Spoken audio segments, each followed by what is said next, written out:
belief will dictate your behavior and your lifestyle. At ano pong paanyaya ng ating mga pagbasa sa atin? Anong magandang paniniwala? What is the good belief? Sabi po ni San Pablo sa kanyang sulat sa mga tao ng Efeso, you should thank God the Father because He gave us His Son Jesus. And through Jesus, we have received all spiritual blessing from the heavens. Yun yung magandang paniniwala, na tayo ay pinagpala na. Huwag mong iisipin na ikaw ay nag-uumpisa bawat araw na wala.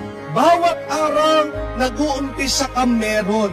Meron ka ng tinanggap na grasya, na bendisyon galing sa Diyos. Lahat daw ng spiritual na bendisyon galing sa langit, tinanggap na natin. Pero bakit hindi mo nakikita? Kasi ito ay sa iyong maling paniniwala. Anong maling paniniwala ng napakarami sa atin ang sinasabi natin? Wala. Wala na. Hindi po ba? Kahit nabigyan ka ng pera ng Diyos, pero dahil ganyan ang iyong paniniwala, makikita mo ba ang pera? Hindi. Kahit naginising ka ng Diyos, buhay ka, humihinga ka, pero kung paniniwala mo, sinasabi mo, wala na talaga eh. Sa tingin mo ba, magpapatuloy ka? Hindi. Huwag na huwag mong sasabihin, depressed ka. Amen? Ang magandang panalangin at paniniwala, araw-araw sabihin mo, blessed ako. Huwag mo sasabihin, depressed ako. Pagkagising mo pa lang, pasalamatan mo ang Diyos. Ano ang dasal? Blessed ako. Kayo nga po, blessed ako. Merong blessing dyan. Buksan mong isip mo, buksan mong mata mo, buksan mong tenga mo. Nandyan na sa iyo. Kailangan mo lang maniwala para tanggapin mo. Kailangan mo maniwala para makaraos ka at magtagumpay ka sa kung anong kailangan mong gawin sa buhay mo. But secondly, shake off the negative experiences in your life. Hindi ka makakapagpatuloy pag merong bigat sa iyong buhay. Napakaganda po ng kasabihan. Not every day is good, but every day you can see something good in your life. Hindi naman araw-araw mabuti. Di po ba? Merong mga araw na masama.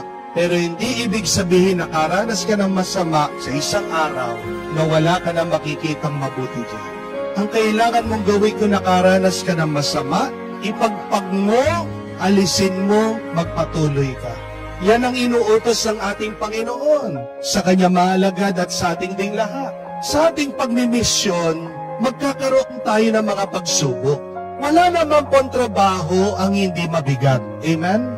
Wala naman po buhay ang madali. Lahat magkakaroon po ng problema. Lahat tayo po ay dadaan sa iba't ibang mga pagsubok.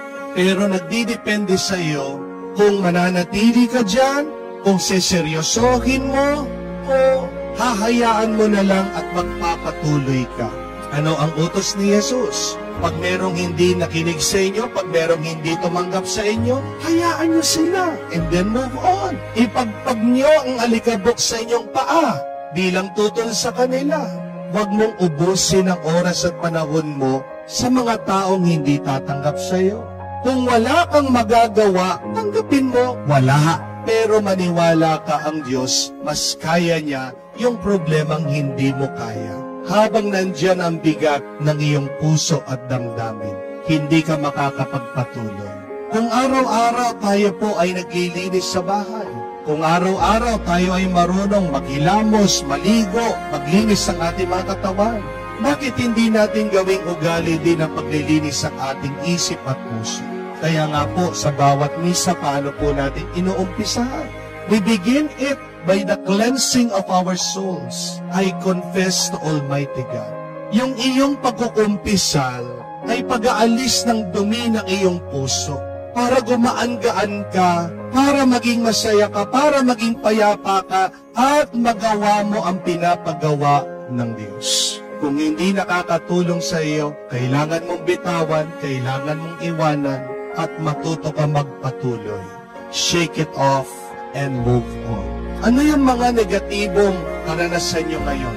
Meron pong tumawag sa akin, umiiyak. Sabi niya, Father, anong gagawin ko? Nakaunti na lang nga yung ipon namin. Sinugal pa ng aking asawa. Natalo siya. Umutang pa siya. Ngayon, ang dami naming utang. Anong gagawin namin? Sabi ko po, treat it as your tuition fee. Kung sa eskwela kailangan ka magbayad para matuto ka, yan ang bayad mo sa buhay para matuto ka. Talagang ganyan. Hindi naman araw-araw ikaw ay nananalo. Natalo kayo, matuto na kayo, huwag ka na susugal, sabihin mo sa asawa mo, huwag na siyang babalik dyan. Magtrabaho kayo muli, unti-unti, bayaran yung mga utang. Darating din ng araw, makakaipon kayo, so sobra pa ang pera nyo. Kailangan ka lang matuto, kailangan mo lang iwanan yan. Ang buhay ay pakikipagbuno. Ang buhay ay isang labanan. Amen?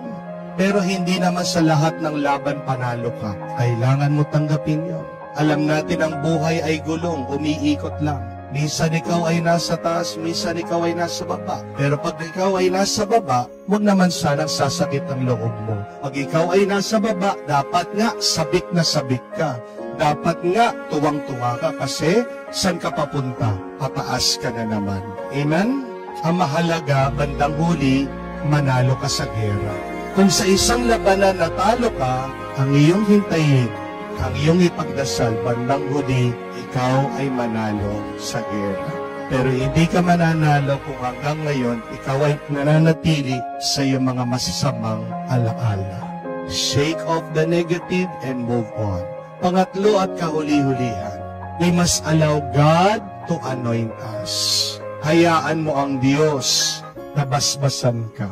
Dahil kung hindi ka pipiliin ng Diyos, kung hindi ka niya babasbasin, kahit na anong gawin mo, hindi ka magtatagumpay. Ano po ang sabi sa Biblia?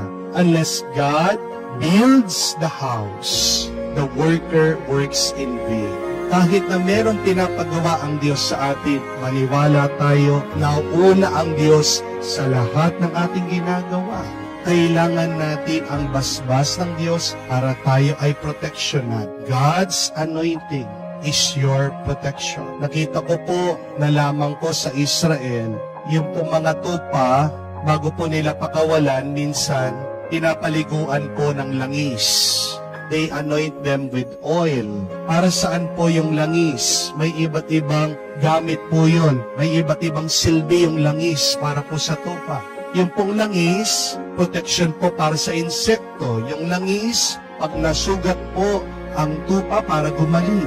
Ang langis nilalagay po doon sa tupa para po kung ito ay makapasok sa iba't ibang mga halaman na mayroong po mga tinik, hindi po siya masasaktan. So the oil serves as its protection. Yan po yung dahilan kung hindi niyo po napansin, kung hindi niyo maalaala, sa loob po ng simbahan, palagi tayong gumagamit ng langis. Sa binyag pa lang po, ang sanggol nilalagyan natin ng langis. Pag po kukumpilan ng bata, makakatanggap ng banal na espiritu, merong langis. Pag merong kang sakit, binibigyan ka ng langis, kamukha ng ating narinig sa Ebanghelyo. The oil serves as our protection. Isang magandang balita, ano man ang pinapagawa ng Diyos sa iyo, hindi kanya kahayaan na humarap sa anumang pagsubok na wala kang pananggala, na wala kang panlaban. Kahit na inutos ng ating Panginoon na dapat wag daw sila magdala ng pera, ng damit, ng pagkain. Pero tingnan niyo po kung anong pinadala ng ating Panginoon. Pinadala niya sila ng panyapak o tsinelas at ng tungkot. Itong dalawang ito ay nagsisilbing proteksyon sa kanila. Ganyan tayo kamahal ng Diyos. Oo, hindi man aalisin ng Diyos ang iyong mga bigat, may mga pagsubok ang iyong mga problema. Pero hindi kanya hahayaan na humarap dyan na wala kang panlaban. Kaya nga, sana mas lumapit pa tayo sa Diyos. Pag tayo ay dumadaan sa mga pagsubok, naway maalaala natin siya. If you want to be successful in your mission, go back to God. Allow God to anoint you.